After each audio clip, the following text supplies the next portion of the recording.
working on behalf of an organization that is activating the local Jaga system. Jaga means what? Local assembly for community-based justice, either of the Pashtun type or other kinds. A very sophisticated gentleman. Being a Pashtun, he has an in-depth understanding of Pashtun community, but he clearly goes beyond those socio-linguistic differences. So my question to you is this. If you are going to spend half an hour, 40 minutes, talking to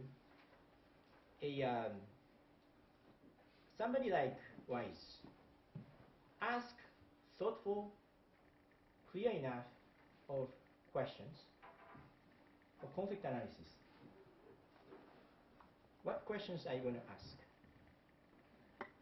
Let's brainstorm. We have 5 minutes. Okay, let's make it real.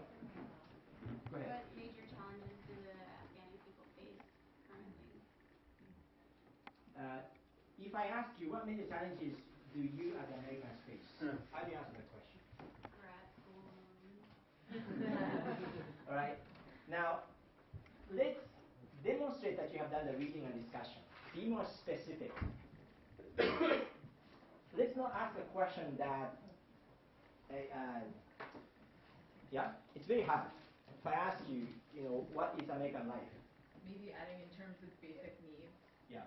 What are Afghanis finding most challenging for meeting them? Okay. So, I think you may know basic human needs, but you have to paraphrase it a little bit. Let's leave the classroom and be real. If you talk to people, let's leave the theoretical language out there. But you should know about those things. Yeah? So how do you paraphrase it? Terms of, I was going to say, well, what do you value? But that's too broad too. It's hard to be simple. This sounds like frustration. Nobody's asking you to be simple, but pinpoint the point of inquiry. in terms of food in everyday life, Yeah? what are some things that Afghanis find are lacking or like critically needed that are missing in everyday life currently? Okay. So you'll be in charge of the DHN question. Okay, phrase that. And he's smart enough to actually he knows the theoretical language as well, so as to be able to reach out to us. Okay. I would ask him, since the occupation is real, American occupation, if you can turn it positively, what would he like to see as the major concentration as the Americans leave? Would be left behind. Major concentrations? Major contributions in area concentration, whether it's security, whether it's food. What would he like as a benefit that once the Americans leave? What legacy? What good? What goods? What positive contribution? Got it. Okay. U.S. contributions desires with withdrawal. Okay. What are other questions you get to the core of the matter? I want him to project his own thought about post-occupation. If America leaves or NATO leaves, the issue of security, how will it be defined by the two groups, the minority and the Pakistan? For one group, we see the presence of NATO as a means of creating an equation where you have no one group or Pakistan dominating the political scene. But if NATO leaves, how do they view security, the basic of security? Got it. Okay. Right. So when you ask a question, I suggest that you don't make a 3-minute statement. You simply ask a question and have the ability to stop there. Yeah? Right? Okay, let's take one or two. Go ahead. What is the greatest barrier what is the greatest barrier keeping the Northern Alliance and Pashtun from uniting as a nation? Okay. I suggest to remove the assumption behind it. Right.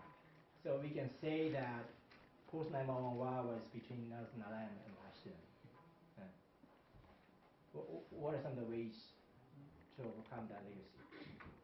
Instead of identifying the barrier that's there? Or? You can say, but maybe he will take it. You phrase it, yeah. But I think the more assumptions we remove, the more respectful we are. He can say they are barriers, but if we say barriers, we are actually imposing our lenses upon them, don't you think? Because there are so many communities that don't have barriers, right? Does that make sense? So it's a subtle difference, but when you receive questions, it actually shows the lenses. So I leave it to you, right?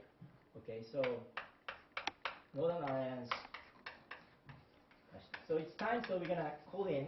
But as we ask some of the questions, we open the floor, we have more time for other questions to pop up, right?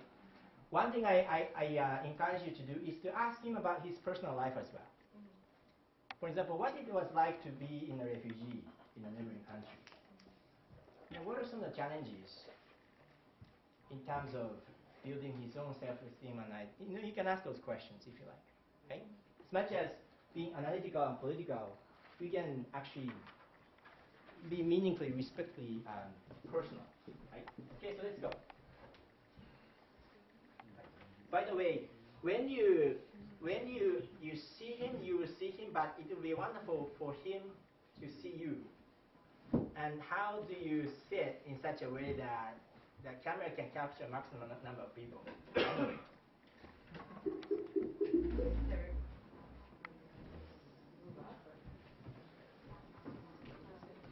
I'm just pulling it to see. Can we put him on mute? Wants to move in? That is obvious.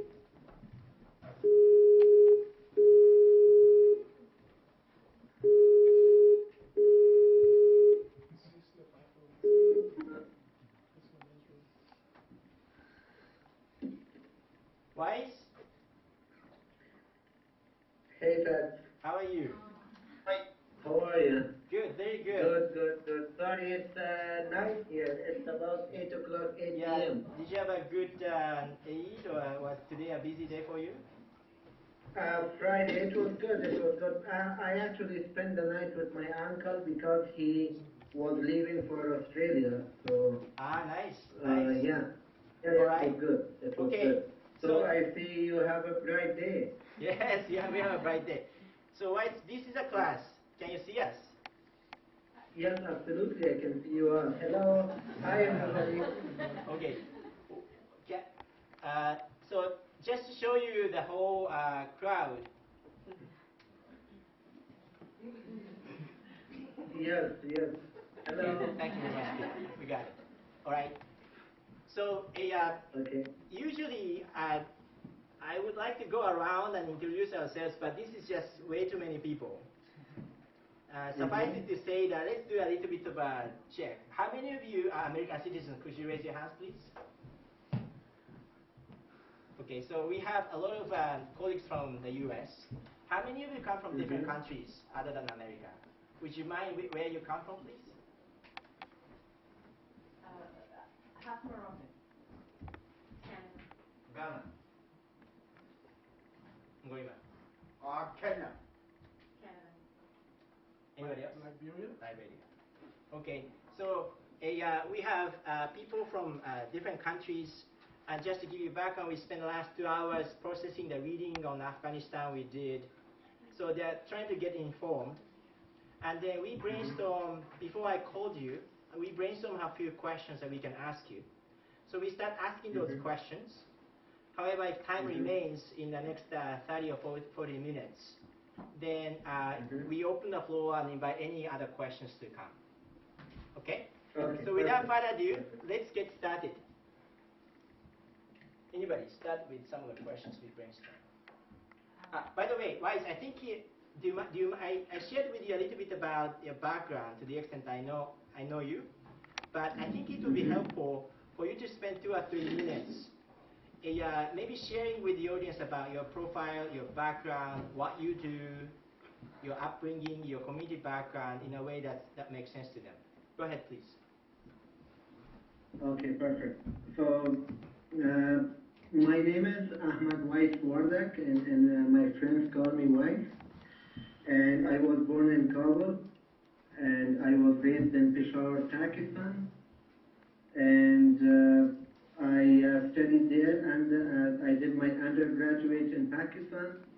And then after September 11 or 9/11, when all the NGOs and aid sector moved to Afghanistan, I also came to Kabul.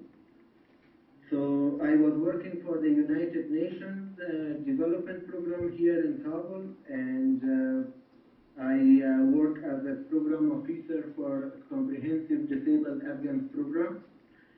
And at the meantime, I established a youth organization in Pakistan, which later in Afghanistan became a very vibrant organization or civil society organization. We were also publishing a magazine. So in 2004, I was granted the Fulbright Scholarship, so I came to the United States. And I did my master's in international studies at the University of Connecticut, and then in 2007, I started my PhD in political science. So now I'm working on conflict resolution at the micro level, and like the bigger question for my dissertation or thesis is the relationship between customary law and state judicial system, and the extent to which the informal justice sector enhances or impedes the state building process in Afghanistan. And I am also hoping to bring some lessons from Pakistan. So currently I'm working for the USAID project on rule of law in employment, and I work as a judicial justice advisor. And I feel lucky because my dissertation and research area is absolutely in line at what I'm doing here in Kabul. So the project will end in July, mid of July, and then I'll be back there, and hopefully I will be able to see some person. Okay, that's great. So guys, please anticipate a series of questions. We have several actually on the blackboard. But please also anticipate that some of our colleagues here in the room would ask you questions about your personal journey, your family life, if it's okay for you. Absolutely, I'll answer as much as I want. Okay, good. And then Wise, just finally, before I open the floor, because we have a number of questions, please try to be a little bit economic with the understanding of it. We can ask you to elaborate anytime on any of the points. Okay, absolutely. Yeah. Good. Okay, so let's open the floor. Go ahead. Anybody can start. Can I actually skip basic human needs and ask them about the youth program? Sure, go ahead. Okay. Hi, Wife. My name's Jessica. And I was just wondering if you could explain a little bit more about your youth program in Afghanistan, Pakistan, and what specifically you were trying to do with the youth. Okay, thank you very much. Basically, in Afghanistan, all Afghans were living as in exile, and luckily, better than Iran or other countries, the Afghan community, which was more than 5 million or around 5 million, they did have the freedom of establishing their own schools, establishing their own universities, and so on and so on. Because almost like more than one generation left far from their own country, so the sense of nationalism, Afghan nationalism, was dying among the new generation. And my friend and I sensed this among most of our fellow Afghans who were living in Pakistan. So we thought that it would be a good idea if we start an organization, a youth organization, that we all get together, we discuss some common problems, and we try to find some solutions. And we had very modest objectives and goals. For instance, just to get together and talk about Afghanistan. That's how we started. And later on, it was extended to the extent that that this organization and publication became one of the most well-known journals or magazines in Afghanistan, and I was able to enter most of the political figures here in Afghanistan, including Hamid Karzai, current president of Afghanistan, and most of the other political figures. So, and then we had coming from all over the province, all over the country. So that's how we started. That was our goal and inspiration to start this organization. Thank you very much. Let's go to other questions. Go ahead.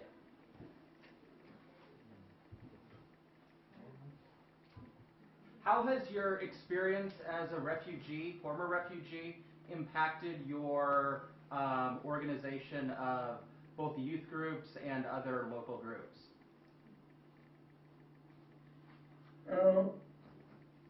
Well, for as long as I can remember, the living in exile did the most of most of our organization, and that was the main reason we actually established this organization, as I mentioned before. So it directly impacted, and as an Afghan kid, as an Afghan child living in Pakistan, you see like a Pakistani kid going to a very like better school, and they were able to gain better education, and compared to like Afghan kids. In addition to that, like the Afghan community had to suffer from lots of other challenges and problems, very basic ones, economic problems and financial problems, and as well as language problems. For instance, we weren't able to speak Hindi or Urdu, sorry. So it absolutely impacted the whole idea of this organization, and we wanted to compete with the kids, and we wanted to provide a common ground for other Afghan refugees, not to forget about their country. Thank you. Thank you. Okay. So go ahead. Go ahead. Okay, my name is Solomon. I'm from Liberia. I want to ask you, how is the basic need for security and safety, how was it perceived before occupation? How is it being perceived now by both majority and minority ethnic groups in Afghanistan? And what do you think it will be like after occupation? Sorry, Afghanistan is suffering from lots of occupations. If you could be a little bit more specific, which occupation? Do you mean? Okay, I'm talking about NATO's presence in Afghanistan. Before NATO's presence in Afghanistan, how was the basic need for security and safety perceived by both the Pashtun and minority tribes? How is it seen now, and what will it be like after they leave? Okay, that's a very good question and very interesting one. I just wanted to clear one misconception that is often that's existed in the U.S. and other Western countries, that they often judge Afghanistan based on or about by 5 years of the Taliban. However, Afghanistan existed much more than 5 years. So today I was discussing the current situation with one of my friends, and he was telling me this could be a very good fieldwork for you. He said that during the communist regime, during the Soviet occupation, at least Afghanistan has a vision. At least not Afghanistan, the communist political parties, they had a vision. They knew what they were fighting for. They knew that they were defending from socialist ideology. But now in Afghanistan, unfortunately, there is no clear direction and there is no clear vision. And nobody knows where we are heading to, including the NATO, including the Afghans, including the regional countries. So I think the situation is a little bit, there is a mistrust between both the NATO and the Afghan counterparts. And as well as the Afghans perceive, for obvious reasons, perceive the NATO or the U.S. involvement not as something permanent, because after the Soviet withdrawal from Afghanistan and end of the Cold War, the U.S. left Afghanistan in the region, and the political situation and power vacuum created the opportunity for the warlords and the mujahideen to grow stronger and fill this gap, political gap. So the Afghans are hoping that at least it will not be repeated yet again, and they will remain in this area and for as long as it's necessary. But unfortunately, the future is unclear. Thank you. Thank you. Yeah. How do you just follow up, just to follow up on some? How do you see the security, generally speaking, security needs of Afghan people, different community background? Are they going to be changed with the end of the U.S.-led occupation, or do they remain the same in substance? What's your assessment? See, security requirements or needs in Afghanistan or in Pakistan is different than in the U.S. or other stable countries. In the U.S., for instance, we are demanding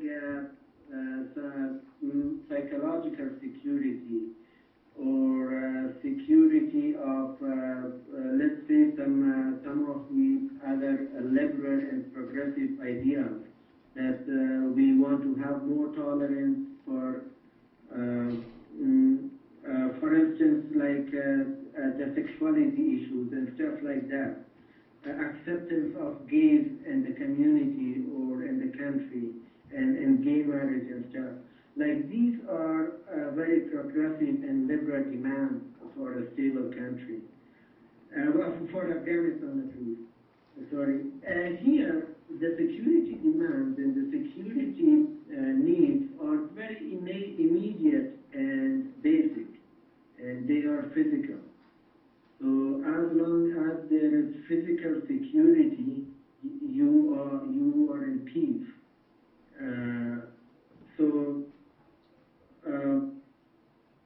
Am I going to right direction, Tats? Yeah. I mean, I'm not going to prolong this conversation, this question, but what is the impact of the withdrawal of the U.S. troops to the security? That's the question. Yes, the impact would be extremely deteriorated security situation in the region, not only in Afghanistan, but in the region. Because I strongly believe that Afghanistan's case is not only Afghanistan, this is a regional case, this is India, China, Pakistan, and East Russia, and the US. All countries should involve. And if the NATO leaves, the Afghan government is weak, the Talibanization process is extremely empowered, at least nowadays, or they appear to be very stronger than before, and I think the security will be deteriorated. Thank you. Okay, let's take more questions. Sebastian. Thank you. I'm Sebastian Chen from Ghana. We understand that there are reconstructions work that are going on after the war. we would like you to update us on the progress of reconstruction in terms of infrastructure, including homes. And beyond that, we would like to know if there are other activities that are also trying to reconstruct relationships between the parties involved in Afghanistan. Thank you. Specifically? Thank you. Okay. Yes. So in terms of physical infrastructure, I don't see anything tangible except when I last flew from the Kabul airport, it was much smaller and now it's a little bigger. And then there are some the private sector is much active than the government sector.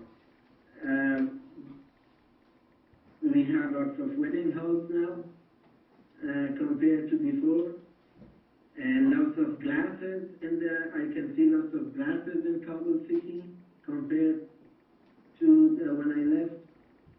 But again, these are not important achievements. Physical infrastructure can be achieved within 1 decade maximum. What is lacking in Afghanistan is the bringing people of different origin and different political parties and different ideologies together. That requires much longer time, and that requires much more effort. And I am reluctant to be more optimistic about the efforts that the Afghan government has put. I don't think there's a lot done in the past. Yes, there are some progress in terms of institutional building. However, it remains on paper. There are laws for almost everything. We have a new constitution. We have, which is one of the most liberal constitutions in all the region. And we have some freedom of media, for example, freedom of expression. And the Human Rights Commission is at least noticing some of the human rights violations, and they are recording it. They are noticing the human rights violation among the public community outside Afghanistan, as well as within the Afghan institutions and police force, in the prisons and so on. So there are some institutional developments that I can point to, but I wanted to see much more than this. Okay. Anybody else? Go ahead, Amanda. Thank you for being here and for talking to us. My name is Amanda, and my question is, how has being a refugee affected or reshaped your identity? Yeah. Maybe if you don't mind sharing your personal story or experience about the refugee experience reshaping your identity, if there's anything like that. Okay, perfect.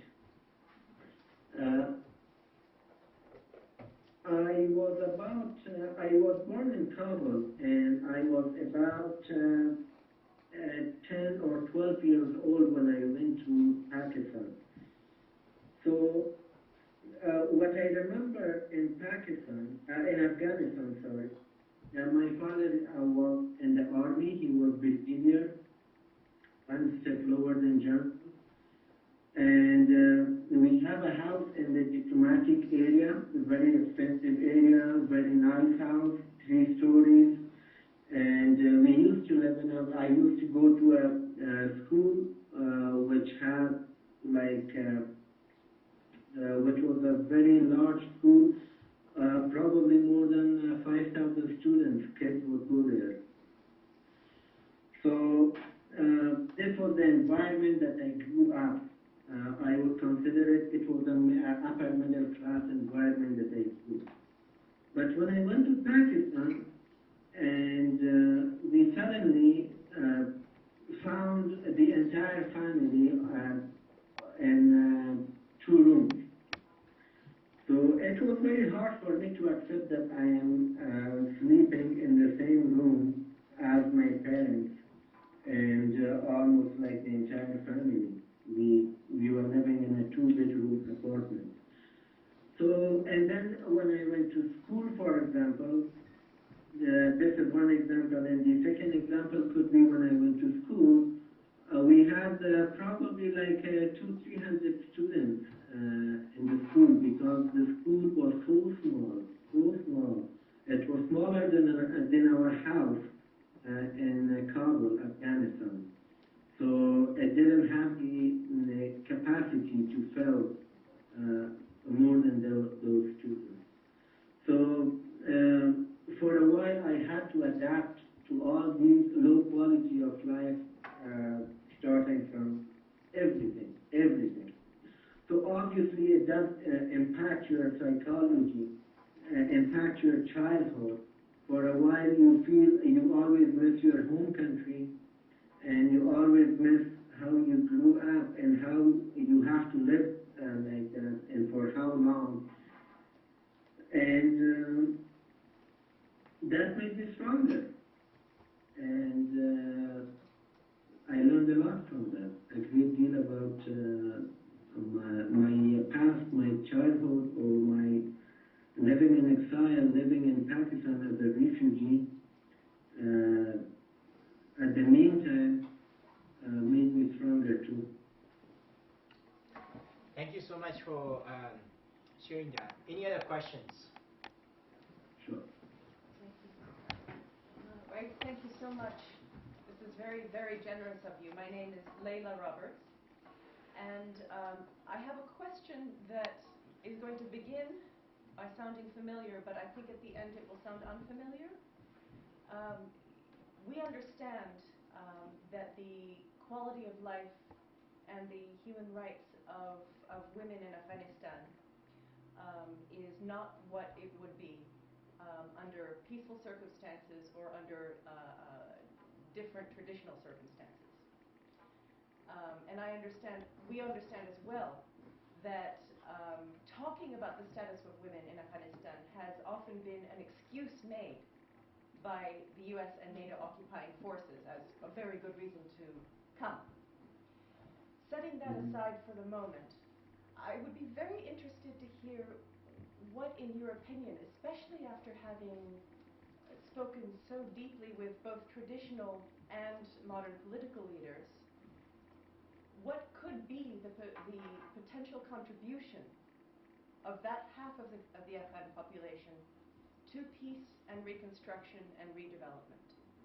What are maybe the one or two most important contributions of women to Afghanistan's flourishing?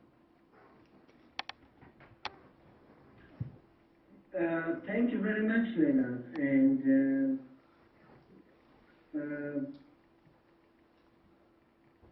I think it's a very important question. And one of the two contributions, I think it requires a lot of research, to be honest, but because the list can grow larger and larger, I cannot name you I cannot tell you which one would be the most or the greatest contribution. But the greatest contribution, let me tell you one of my personal experience, and you can draw from that. My fiance lives in Connecticut, and last year we came here together, but it was for personal reasons. And honestly speaking, she's a much better driver than I am. And usually when we go on a long drive, she makes sure that she drives more than I do, especially when I'm tired. But here in Afghanistan, because of what you mentioned, the cultural limitations and the traditional aspects of the community, or because women are technically allowed to drive, but they are not considered they are taboo to drive, or even like going out of home and stuff alone. Kabul is different. Kabul is much more liberal than other parts of the country. So I would drive her everywhere, and I would drive her nuts in Kabul. So there was a place that I couldn't park, and and she had to tell me how to do it, and I had to follow her advice, but she couldn't come and do it herself. So this is a very good example of how much we miss out if we don't give the women the role they can play. More than half of our population, more than 50% of the Afghan community do not contribute to the peace building and the nation building of Afghanistan simply because we ignore the fact that they are capable and able of making a greater contribution. Okay, thank you. Now I think we can take maybe a few more questions, but I actually need to ask a question for the sake of collective learning. And then everybody knows the challenge of the Taliban spreading. I wonder if you could relate to maybe either your or your colleagues' personal experiences of encountering Taliban. For example, how and why they joined Taliban, what they are fighting for, what their aspirations are, and if you could just, in a sense, shed light on some of the human dynamics in a way that's meaningful to us. There are several elements that contribute into the Talibanization process in Afghanistan, and one is poverty. People joined the Taliban because the government was not able to provide a good means of economic gain. However, on the other hand, the Taliban or whoever backs the Taliban are providing that means. Secondly, there is a culture of militarization in Afghanistan that's been in progress for the past more than 3 decades. All regional and powerful countries contributed into that. So now fighting that one generation who was 1 year old in the Soviet occupation today is 30, 35 years old, and he knows nothing but fighting. So if you get his gun, he knows nothing else. So this is another reason of a militarized culture that predominates in Afghanistan. The third element is the collateral damage or the civilian casualties by the NATO forces. This is not ideological. For example, you kill a family of a person and an innocent family for whatever reason that is. The entire village or the entire community is against you, and they join the Taliban movement just to harm you. And then obviously we have the ideological elements that they fight for the freedom of the country because the country is invaded or occupied, or they fight for Islam. They believe in militarization, military aspects of jihad. So these are the elements that contribute into the Talibanization process. One or two more questions. I think our visitors, feel free